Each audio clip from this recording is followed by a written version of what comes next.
Quisiera iniciar esta sesión aludiendo a una de las problemáticas más típicas y consabidas del arte digital y que está referida a las formas de exhibición del arte de Internet en los espacios expositivos tradicionales. La metodología más generalizada y habitual hasta ahora para exponer en el espacio físico obras de NetArt ha sido simplemente la de ubicar ordenadores con acceso a las obras en las salas de exposición, en ocasiones exclusivamente mediante pequeños monitores y en otras acompañando las pantallas de las computadoras con proyecciones en las paredes.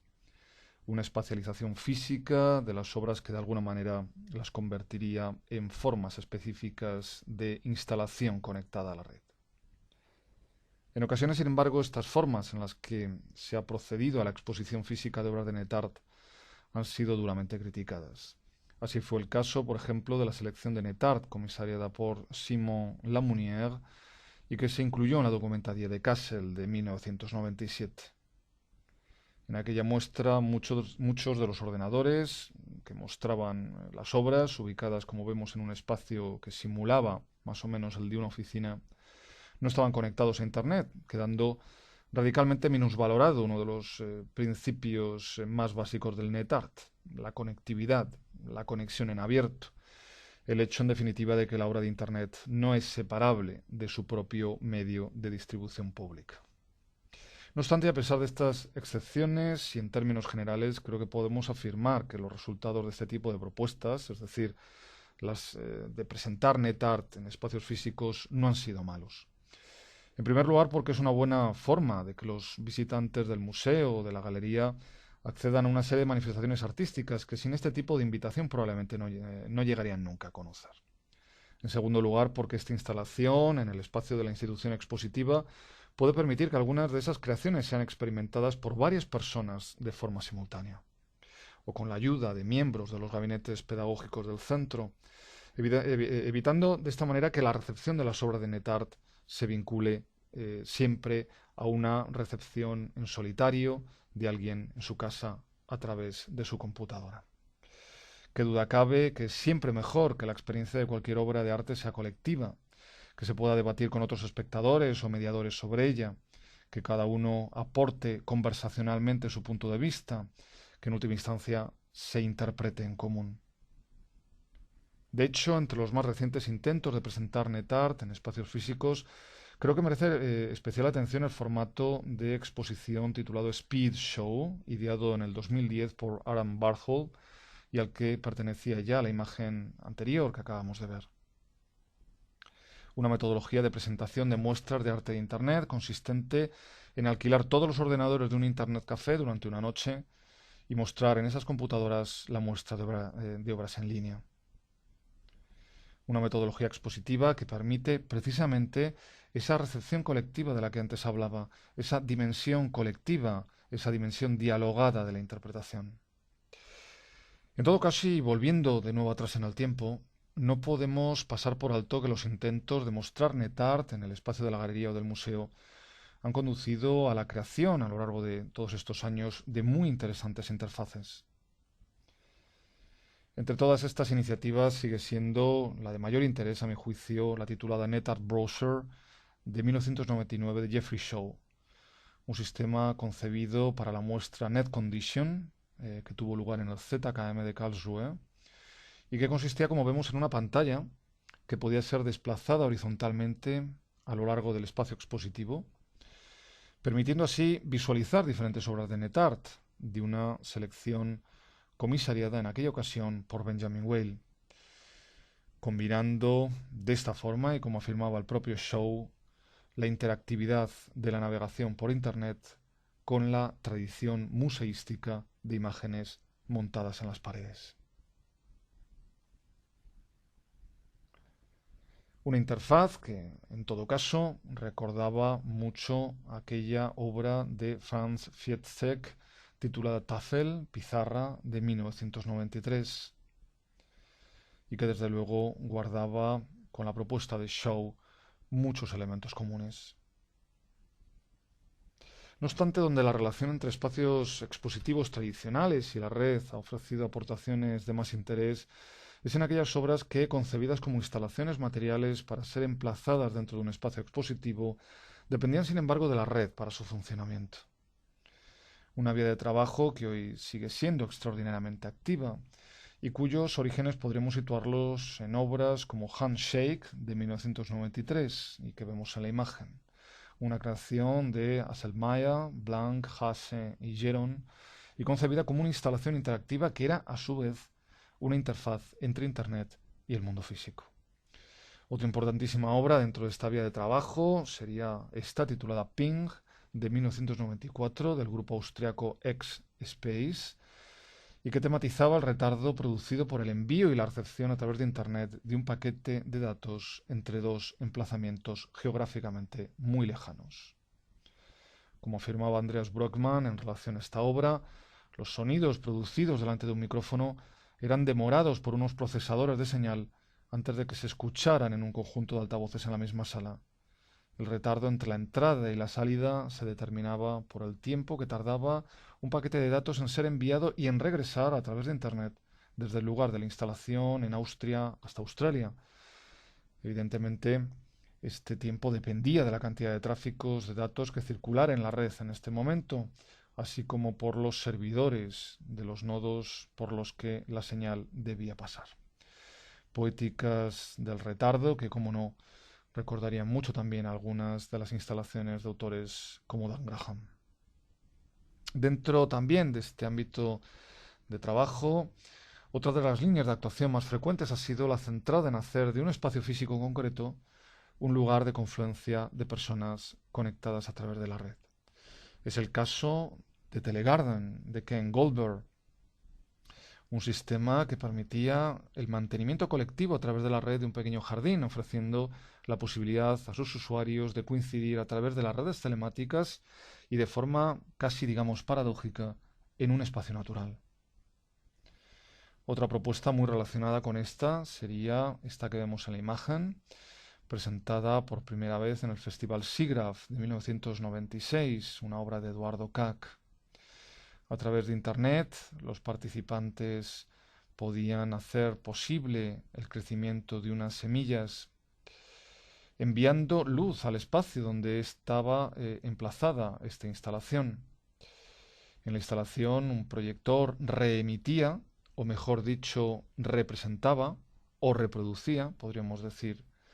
la luz que algunos internautas en diferentes lugares del mundo captaban con sus cámaras digitales dirigiéndolas hacia el cielo o hacia cualquier otra fuente de luz.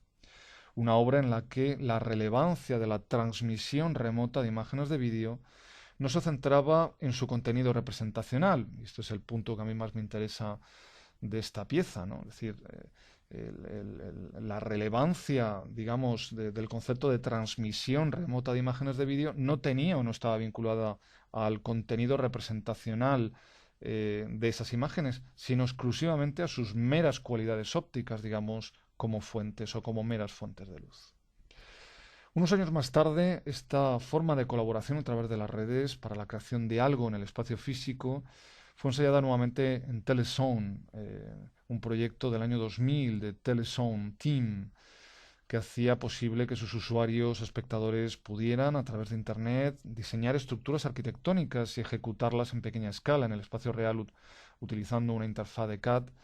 y mediante el brazo, como vemos, de un robot industrial. En esta propuesta, las ideas de gravedad, imprecisión, peso, ideas solo propias del mundo material, asumían, sin embargo, y casi de forma también paradójica, un enorme protagonismo. Otra de las vías más transitadas en esta interrelación, o en la historia de esta interrelación entre redes y espacio físico, ha sido la relacionada con ciertas formas de visualización de flujos informativos. Una de las primeras obras en afrontar esta investigación fue Livewire, de 1995, de Natalie Jeremijenko, y que vemos en la imagen. Esta instalación, una manifestación material del ciberespacio, como la definía su autora, estaba conformada por una cuerda que se movía generando ondas proporcionales al volumen de tráfico que circulaba por una red local. Un claro ejemplo de lo que podríamos denominar quizá con el término de infoestética en tiempo real. Otro proyecto de mayor importancia en relación a estas vías de investigación fue Carnivore del 2001, desarrollado por Radical Software Group y basado en software empleado por los servicios de inteligencia estadounidenses. La licencia open source bajo la que fue lanzado Carnivore ha permitido hasta la actualidad su empleo para el desarrollo de infinidad de obras basadas en la monitorización de flujos de datos a través de redes. De notable interés dentro de las propuestas basadas en la visualización en tiempo real de flujos de información a través de las redes fueron muchos de los trabajos de Yoon-Chul Kim, como esta titulada Void Traffic del año 2003, basada en la conversión en configuraciones visuales a modo de ondas de actividad similares a las del Sol, de código que estaba siendo ejecutado en tiempo real en un determinado servidor. De esta manera, los flujos de información en tiempo real en un área concreta de la red devenían formas, incidiendo metafóricamente en la noción de abstracción que, no olvidemos, para muchos sigue siendo hoy, en su extrema multiplicidad de niveles y sentidos, una noción central en el pensamiento filosófico y estético de nuestro tiempo. Por otra parte, otros artistas prefirieron asumir el reto de afrontar las relaciones entre redes y espacios físicos, generando con sus obras signos en el mundo material de los flujos invisibles de datos que circulan a nuestro alrededor a través de las ondas electromagnéticas empleadas en la radiocomunicación. Es el caso de esta obra titulada Sonification of You de John Callanan del 2006, que hacía perceptible el flujo de datos generado por todas las personas que portaban dispositivos electrónicos de conexión activados y que se hallaban cerca de este dispositivo, emplazado en este caso en el interior de una sala de exposición. El sistema rastreaba los diversos espectros de radiofrecuencia empleados por teléfonos móviles, Bluetooth, redes Wi-Fi de su entorno, representando estos flujos de conectividad digital mediante estos sonidos que escuchamos y que variaban en función de su actividad, distancia y fuerza. Otro interesante ejemplo de estas estéticas flujo del tiempo real podría ser esta titulada Murmur Study de Christopher Baker, compuesta por una instalación de 20 pequeñas impresoras térmicas que imprimían de forma continuada en los rollos de papel que se emplean habitualmente para imprimir tickets de compra, mensajes que usuarios de Twitter están enviando en ese preciso momento. Evidentemente, Murmur Study es una remake, es una versión actualizada, podremos decir, de la instalación titulada News de Hans Hack de 1969, que vemos en la imagen, compuesta por un teletipo que recibía e imprimía en tiempo real noticias locales, nacionales e internacionales enviadas por la agencia de noticias alemana dpa. Y de hecho, esta obra de Hacke fue una de las primeras instalaciones en incorporar información en tiempo real dentro del espacio de la galería de arte. Las noticias de lo que pasaba en el mundo entraban así en el santuario de lo artístico, conectándolo con el exterior, incorporando en los juegos del lenguaje, del arte, las conexiones e intereses políticos internacionales de los que también el arte, como institución, qué duda cabe, también forma parte. Se hacía patente así que el mundo del arte no era un mundo separado del resto del mundo. Pero si bien Hack jugaba en esa obra con la incorporación en el espacio del arte de noticias de lo que pasaba en el mundo en tiempo real, y se supone que eran noticias de interés general, la versión de Baker hacía algo bien distinto. Lo que hacía la remake de Baker era monitorizar el flujo de comunicaciones profundamente personales, de informaciones particulares que la gente envía a través de Twitter, nutriéndose esta instalación de expresiones, por tanto, de lo que le pasa a personas concretas en el mundo, de sus sentimientos, de sus consideraciones, de sus estados y situaciones en un preciso instante. Las impresiones de estos mensajes, que caen por la pared como si fuesen pequeñas cascadas de agua, se iban acumulando en el suelo, enredándose y generando un caos comunicativo que, frente a la información archivada digitalmente, aquí se convertía en basura que esperaría no a ser expuesta en las paredes de la galería, como en el caso de la instalación de Hans Hack, sino meramente a ser reciclada. Dentro de esta investigación sobre la materialización física de datos provenientes de los espacios virtuales de las redes, podríamos, desde luego, mencionar muchísimas otras obras.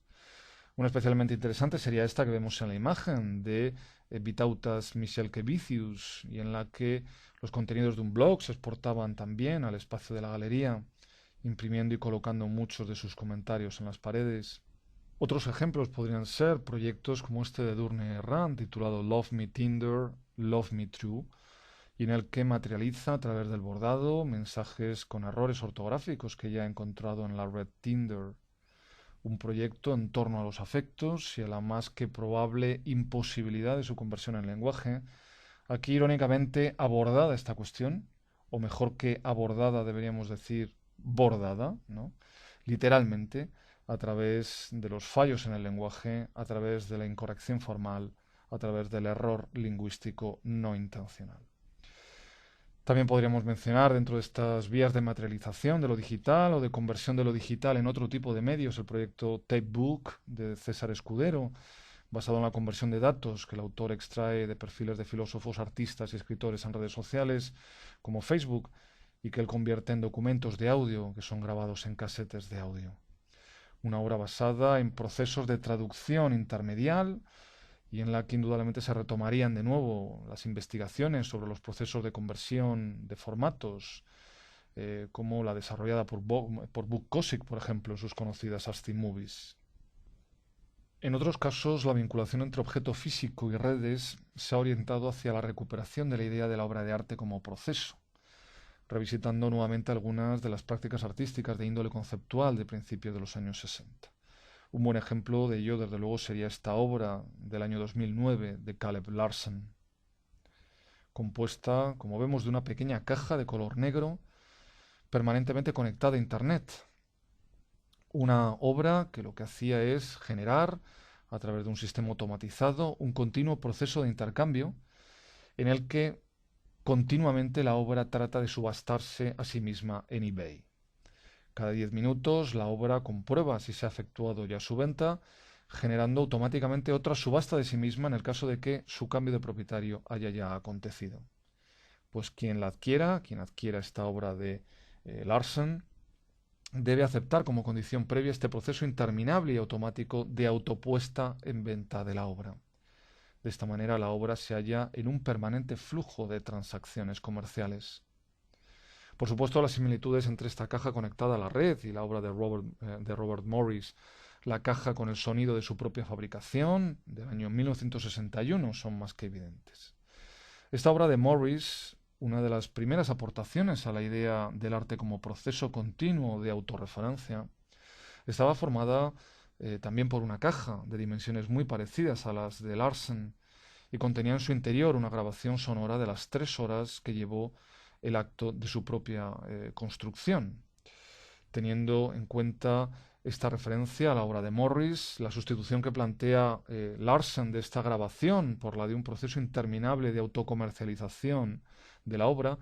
evidenciaría desde luego una aguda ironía que trataría de identificar de alguna manera el acto de construcción de la obra de arte con el proceso de su permanente transferencia comercial y de forma correlativa con su incremento de valor en el mercado. Internet, pues, habría hecho posible retomar así la reflexión sobre uno de los principios clave de las políticas propias de la institución arte, la materialidad objetual como base del proceso de comercialización y exposición.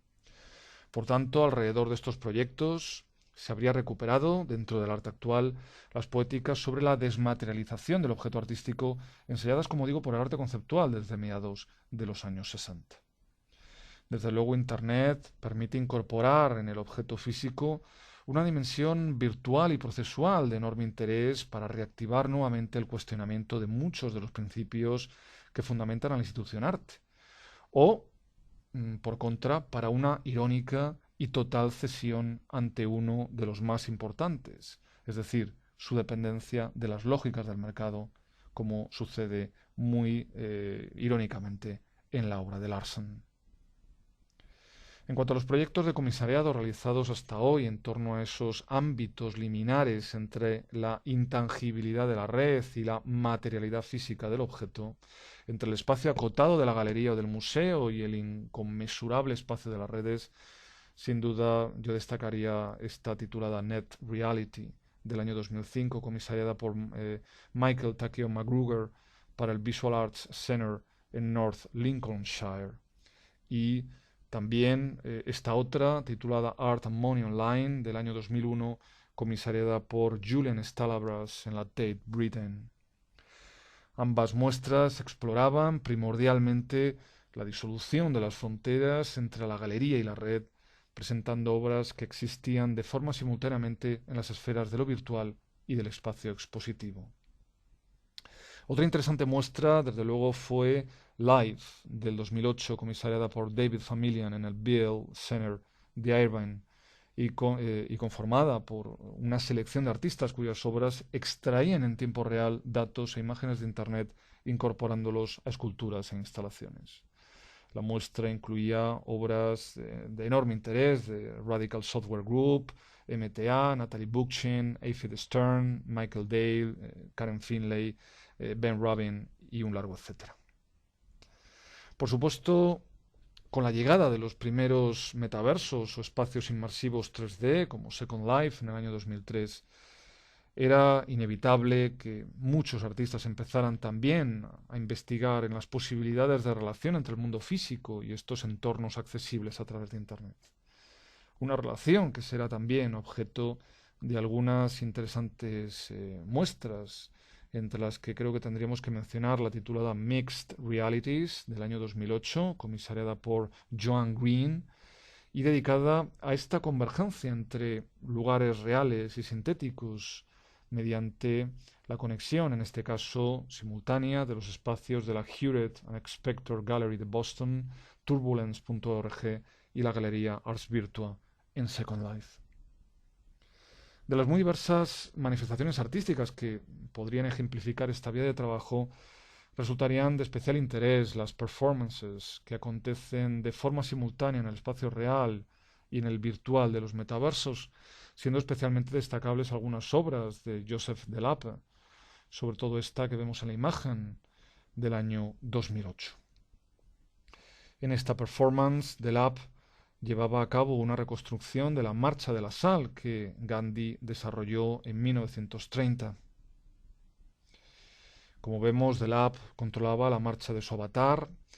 en el entorno de Second Life mediante una cinta de carrera situada en el I-Beam de Nueva York.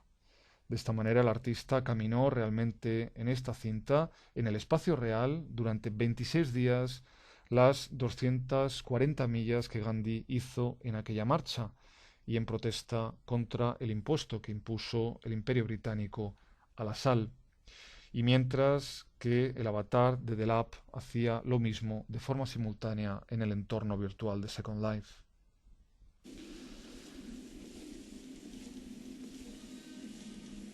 La obra exploraba así las posibilidades abiertas por los metaversos, no solo para el desarrollo de acciones puramente virtuales, sino para la coincidencia de acciones en espacios diferentes, en ecosistemas o contextos fenoménicos diferentes, pero asumiendo todos la misma importancia para la acción política. Y como afirma el propio autor, su intención es era la de cuestionar las realidades sociales y políticas tanto en lo real como en lo virtual. Una obra que, independientemente de su mayor o menor interés como planteamiento artístico, sí que a mí me interesa mucho por traer a colación de nuevo el debate planteado, sobre todo durante la década de los 90, acerca de que la oposición entre los conceptos de verdad e ideología, sentenciada, como sabemos, por parte de gran parte del pensamiento postestructuralista, habría de alguna manera sido nuevamente recuperada por las tecnologías o con las tecnologías de realidad virtual, pero en una nueva versión, como una dialéctica entre materialidad y virtualidad. En cualquier caso, lo que es evidente es que la obra de Delap no trataría acerca de la virtualización de la acción política, sino sobre todo de la reclamación de lo virtual como nuevo campo de posibilidades para la actuación política y reivindicativa, pero no entendiendo este como un espacio autónomo o separado, sino íntimamente ligado necesariamente al espacio tangible de los cuerpos y de sus necesidades materiales. Esta problematización de las relaciones entre espacios virtuales y físicos dio también lugar a una muy interesante área de trabajo centrada en la integración del espacio virtual por el que transitan los datos y flujos comunicativos digitales y el espacio de las calles de la ciudad. Una relación que, de hecho, había sido el argumento central de algunas de las primeras obras de los pioneros del NetArt, como es desde luego el caso de esta que vemos en la imagen, la comunicación crea conflicto de Heath Bunting del año 1994,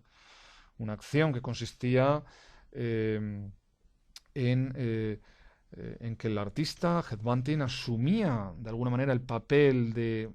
un agente de, digamos, exteriorización o de materialización de los flujos informativos de la red, imprimiendo mensajes que habían sido enviados por los participantes de este proyecto a través de un BBS y distribuyéndolos luego en las estaciones del metro de Tokio. Otra propuesta muy relacionada con esta, desde luego, fue esta titulada Cyber Knowledge for Real People, de Alexei Shulgin, del año 98, una acción en la que su autor también actuó como módem o como interfaz entre el espacio de las redes y el de las calles, repartiendo entre los peatones mensajes impresos que habían sido enviados a la lista de noticias NetTime. Dos iniciativas que, de una u otra manera, parecen ser revisitadas en este otro proyecto titulado The Human Browser, de Christoph Bruno,